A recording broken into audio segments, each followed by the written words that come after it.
Que o amor de Deus, o nosso bondoso e eterno Pai, a graça de Jesus Cristo, nosso Senhor, a comunhão, direção, unção, poder, exortação, ensino, unção do Espírito Santo, seja contigo, com toda a tua casa nesse dia. Ainda em 1 Coríntios, no capítulo 15, os coríntios, eles tinham muitas perguntas.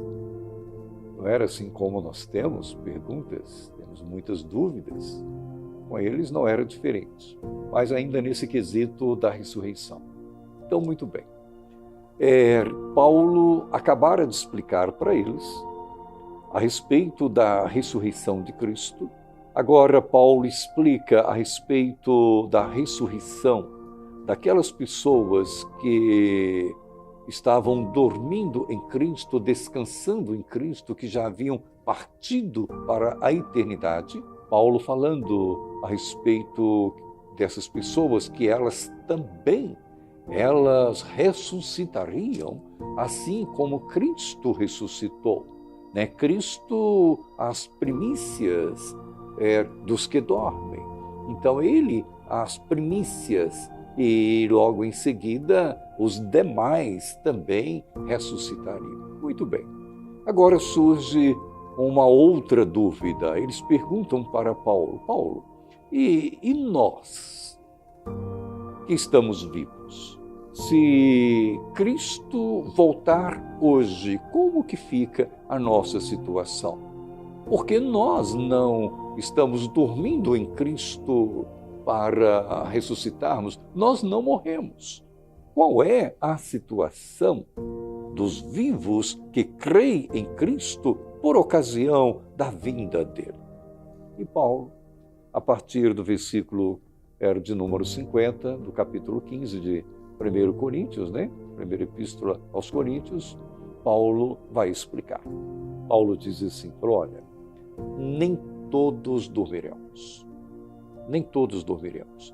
Aquelas pessoas que descansam em Cristo ressuscitarão primeiro, e ressuscitarão em corpos incorruptíveis, em corpos glorificados. E nós, todos nós que cremos em Cristo, nós seremos transformados e receberemos um corpo em glória. Esta é a explicação paulina, não é? Ele diz assim no versículo 50, no momento, no abrir e fechar de olhos, ao ressoar da última trombeta, a trombeta soará, os mortos ressuscitarão incorruptíveis e nós seremos transformados.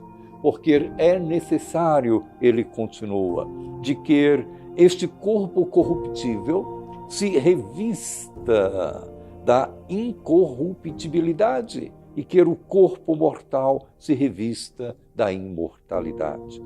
E quando este corpo corruptível se revestir da incorruptibilidade e o que era mortal se revestir de imortalidade, então se cumprirá a palavra que está escrita. Veja que palavra gloriosa, agora o que Paulo vai citar, o brado de vitória. Ele diz assim: tragada foi a morte pela vitória.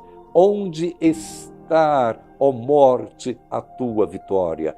Onde está, ó morte, o teu aguilhão? O aguilhão da morte é o pecado, e a força do pecado é a lei. Graças a Deus, diz Paulo, que nos dá a vitória por intermédio de nosso Senhor Jesus Cristo. Aleluia, aleluia, glória a Deus, hoje e para todo o sempre. Hoje e para todo o sempre. Tragada foi a morte pela vitória. O destino final não é um túmulo gelado. O destino final não é a decomposição, o voltar ao pó. Não, o destino final é a ressurreição gloriosa.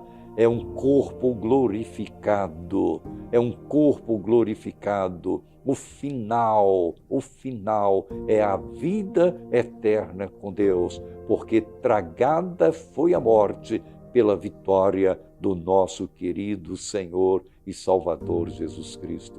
A Ele a honra, a Ele a glória, a Ele o louvor, hoje e eternamente.